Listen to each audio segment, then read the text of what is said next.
excited to introduce to you my co-host for today, Kymberly, the CEO of Wonderfully Made. Hey, Kimberly. Hello, how are you? I am fine. It's a nice day out today, and I'm just happy that I was able to open my eyes this morning. But Kimberly, what I would like for you to do is kind of tell my guests a little bit about your company. Okay. My company is a branding and web design company. I focus on doing branding and web design for small business owners and entrepreneurs like myself who are looking to build their business, create a consistent presence, be creative, and have a web presence. Yeah. So it's all about making sure that they have the right logo that expresses their business, making sure that all of their colors are matching on all of their business cards, their letterhead, everything that requires their logo and their brand to be present. And then making sure that, for instance, if they sell products and services and they sell clothing, for example, making sure that there's a place for people to go to actually shop and buy what they're selling, which is the website portion of it. And I've been doing this for 10 years. My 10-year anniversary is actually this month that I started my company, Wonderfully Made. The original name of my company was Mokiva, but I just went through a rebranding at the beginning of the year and decided to name it Wonderfully Made because we are fearfully and wonderfully made through God. And my websites and my logos and designs and branding are all wonderfully made. And so I just wanted to tie that in together and present that to everybody. Wow, I love it. What I love about some of the things you said was you help these new businesses, startups, entrepreneurs, small business owners kind of put their web presence together. You know, a lot of times you see people who may not have a clue of what they want to do, for one. Mm-hmm. And then you see that they may have just a black and white words on their social media. They have some random logo on their website. And then their emails are totally different. So I'm loving that you help these small business owners kind of put that all together. And you talk about colors. So I know a lot of the times people don't think that colors matter. Colors matter when it comes to businesses, for real. It And does. yeah, so a lot of times people like, hey, I love purple. But is purple what I'm going for? Is purple usually means luxury, royalty, and things of that sort. But if you're maybe a taxidermist, is royalty really what you're trying to go for? Correct. So people kind of forget about that stuff, and I love the fact you even with your rebranding, you have pink and black together, but it's inviting. It's more inviting, and I think that when people think about their brand initially, they're like, oh, whatever brand I start with, I'm stuck with. And I love the fact that you talked about rebranding because your business grows. It's your baby. Mm-hmm. It's your baby. You nurture it daily. And you said consistency. You nurture it daily. You put a lot of blood, sweat, and tears into it daily. So it grows, it changes. Initially, you may have been for someone who, for instance, if you're a boutique owner, you were for somebody who was buying $10 dresses, and then you've moved up now. And you're more in the luxury. So you may have made change, and I love that. And I love the fact that you bring that together for people. But what made you decide that you wanted to do this for small business owners? Because you could easily do it for big corporate people. But what made you decide to do it for the small business owner? It is very challenging for small business owners to find branding specialists and web design specialists at affordable prices. For me, I've been in IT for about 20 years now, but when I started my business, it was like, okay, I'm putting my own money into this. I want to make sure that everything is good, but I wasn't a web designer. That wasn't my trade. That's not what I do in IT by trade. And so I said, you know what? I want to make sure that my brand is consistent. I want to make sure that I am offering, my website is consistent with my brand. So I want to make sure that I offer small businesses that opportunity and that the cost of entry into business is not expensive. Yes. Because a lot of people, I know there are small business websites that start at around $1,000. And that can be, that can be a barrier for people. And so for me, my websites are a lot cheaper than that. Not to say that that's, determines the quality, but it's really about just making it easier for people to get into business and start their business. That's your niche, though. That will be your niche. Your niche is for those small business owners who don't have $1,000 to throw at a super website designer, But you have a audience for that, though. There's a lot of I do. Yeah, there's a lot of people that won't go into business because they think it's going to cost about $10,000 to get a website. They think that it's going to cost about $20,000 just to have a branding specialist. I think that is much needed. The branding specialist itself is much needed because people don't understand. So a lot of times right now, I'm seeing a big boom in new business owners, whether they're or not. That's neither. But there's a big boom. But I think that right now they're posting whatever their product or service is, and then that's it. They're like, okay, I have this dress. I want you to buy it. Here, buy it. But then you, as a branding specialist or a strategist, how do you talk to these business owners and let them know that, hey, branding can get you further than just posting on Instagram, for instance? Well, it's very important. I mean, when I reach out to clients or they reach out to me, I just let them know that, hey, it's not about just posting and selling, because yes, you want to get the money, but you also want to build that trust factor, that trust, know, and that like factor. And if you're consistent on all of your platforms with how you're showing yourself and presenting your business, then yes, people are going to have that trust, like, know factor. And they're going to want to continue to buy from you. And that's another reason why I do websites too, along with the branding, because it's like you are selling on social media, but if nobody can go to a website and actually buy your product, they're going to be turned off.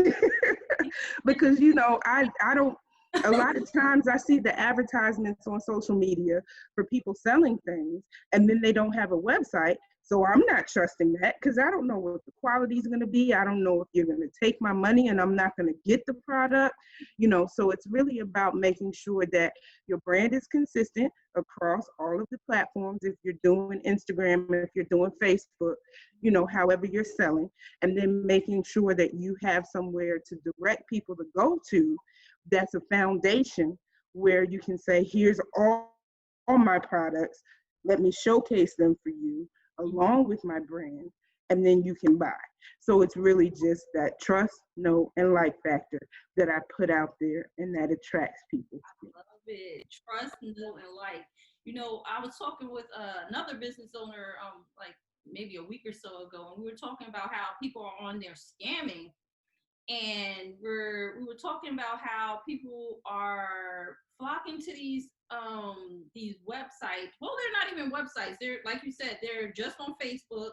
And then when you go to ask about the product, they're like, oh, DM me or inbox me and I'll send you the information. And then now you're working through Cash App trying to purchase something. And I think that with a website, the website is your social proof, part of your social proof that you're an actual legit business. Because in my head, I'm like, okay, well, someone who's going to scam me, would they really take that much time to create a website to scam me? And right. Do they really want that web footprint? Do they really want those footprints to show, or the fingerprints to show, hey, this is where you could go to find them again because they took my $20? And I think that's crazy that people aren't getting these websites up. And the conversion rate, you know, the conversion rate from social media is big. If someone's able to go straight from your Instagram to the cart, man, that's money right there. Right. That's real money right there. So, like, I love what you're doing. You're getting these people to connect all these dots, and I don't think people realize that all of the dots connect. You know, I think that people think that, okay, I'm gonna be on Instagram only. The money's quick and easy, like a hustler. Right. It's quick and easy, but they don't realize how big a conversion rate they can have. Because on Instagram, you can sell directly from there if you have a website. Is that correct? Yes, you can. And is that something that you help them understand, or is this just something that you just include in your services? No, I actually do. When I do the web design services, I actually do training Oh, to yeah. help my clients, one, know how to manage their website if they don't want me to do the maintenance, but two, I do social media integration. So they need to understand how what they post on social media reflects on their website and what their website reflects on social media, which is something that's doable. So it's not just me doing it for them, even though I don't mind maintaining, because of course that's something I do. But, I want business owners to understand that they need to know how their back end works. So, yeah, and I do other business building things, but training is also one of them. And I help businesses with their EIN numbers, their business licenses, different things like that. The brand, and you continue to support. I love that. That's wonderful. Like, wonderfully made. Yeah. That's wonderful, and I think that you doing that will have, for one, you get referrals. Two, you have repeat customers because they know that you're not trying to come out after all their coins. Everybody is Right. trying to make it in general, and so that you teaching them how to do these things, I think that is beautiful. That's a beautiful thing. One question I have for you, or the last question, if you can tell your younger self anything, anything that you know now, what would you tell your younger self? My younger self, I would tell my younger self to actually build my business and invest, work my 9 to 5, and use that to put into my business so that I can actually not have to be working a 9 to 5 right now at my age, but already be working for myself and building that wealth. Because right now, part of my 2-year plan is to be able to work for myself full time. But if I would have been able to do that younger, there would be so much more freedom that I would have to travel, to be with my family, to do all the stuff that we love to do that we just can't do if we're tied to a 9 to 5. So that would be the number one thing that I would tell myself, is to invest in my business and work as quickly as possible to do it full time. Yeah, so have an exit strategy. Yeah. I don't know if a lot of people have an exit strategy. They're like, okay, this is gonna be a side hustle. But if you don't mind me asking, what does your exit strategy look like? What would make you say, all right, 9 to 5, see you later?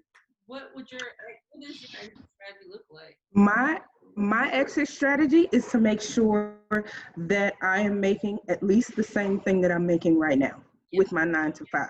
That is my exit strategy. And then making sure that not only am I making what I am currently making through my business, but also that there's the growth and I can see that I'm going to continue to grow, because I don't want to say, okay, let me cap at what I'm making now just to sustain my lifestyle. I need to be able to see that I can continually grow and build my business, because I actually want my business to be self-sustaining after a while. I don't want to have to always be the one behind the computer making websites. So yeah, that's my goal. Okay, so would that include like bringing on people? What is that? Okay, so that's how you're planning on growing. Like, I'm gonna be no longer considered a small business because now I have 50 to 100 or 100 employees now. Is that like what it looks like, or are you just more or less like, I just want it to be self-sustaining, so I'm laying on the beach and I see the see those dollars and put it into my bank account. And I think that's a beautiful exit strategy. I think that most people need to think that far ahead. You know, I don't know if everybody's thinking that they're going to continue to side hustle forever, but I think that though that exit strategy is beautiful. Just laying on the beach and you're like, oh, cha-ching, you hear that cha-ching? Right on the beach. Oh, I got another deposit. That's great. Yeah, and that's one of the things that I talk to my clients about as well, is understanding what their exit strategy is going to be, because part of my niche and part of the small businesses that I like to work with are people who are looking to build and be self-sustaining, because I don't want to deal with the fly-by-night customers who are just like, oh, I'm in this to get a little bit of money and then I'm out of it. Because even though their money is good, they're not, one, going to be repeat customers, and two, I don't want to tie my name to something that's just going to be short term and fly by night, because I don't know what product or service and the quality that they're actually going to be offering. So I want people who are dedicated, determined, and disciplined to actually be in business for themselves and looking to move beyond the side hustle the same way I am. So I'm kind of looking for myself when I look for my clients. You have a visual of who your ideal clients are. So I mean, I think that's great. I mean, what is it that you say? You said Like, trust, and know. Like, trust, and know. So I mean, I love it. Thank you so much, Kymberly. This was fun. I mean, it was like, okay, I remember now. Branding is not just this. It's this, and that. And I love that we talked about these exit strategies that sometimes we forget about. You know, the money starts coming in, and then you're like, okay, well, this is good, but how you don't think about how to expand. I guess we're too close to the fire. I guess where Right. we don't realize, okay, this can be bigger. And, you know, I think that hiring outside help as far as a web designer or someone to help with branding, that can free up your mind so that you can think about that growth. And I love what you're doing. You're helping. You're being a part of the helping the community. That's how I feel. I feel like I'm helping the community by doing these podcasts. You know, I'm trying to make sure that I'm spreading information, spreading the knowledge, and giving everyone a platform where they can tell their story. I love it. I love what you're doing. Thank you so much. Awesome. Thank you. No problem. Thank you for having me. This is so exciting. It is. It's fun. I'm selfish because I'm like, oh, this is just for me. Really, it's for me to kind of feel like I'm giving back to the community. But I'm also helping people. That's like in the back burner. That's not really in the forefront. The forefront is me feeding my ego by saying, okay, yeah, I help people. And right. I mean, I guess it is what it is. Everyone helps and everyone gains, and it's a win-win situation, I guess. Right. But thank you so much. I will look to have you back on. Okay. Yeah, and you can share some more information with the audience, and we can just chat. Awesome. Thank you so much. Thank you. Bye.